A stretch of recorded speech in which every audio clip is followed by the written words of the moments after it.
Hey, what's going on, guys? CJ here, and today we're going to turn these piles of wood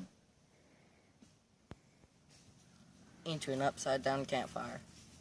First, you want to start off with your large logs on the bottom.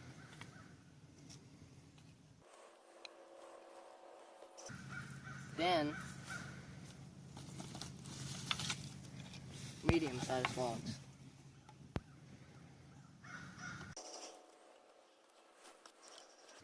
Then you want to put some twigs on there.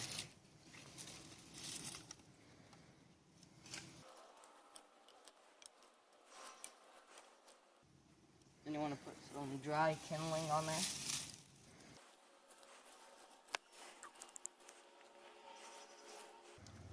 And a lot of people use flint and steel or matches, but I'm just going to use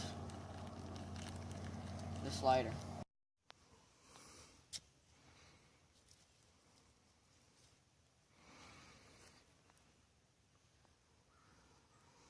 Getting it started.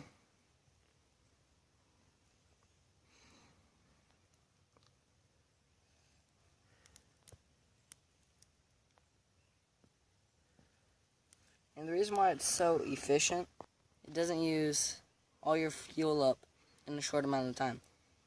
It slowly burns from the top down instead of a fire most people build burns from the bottom up.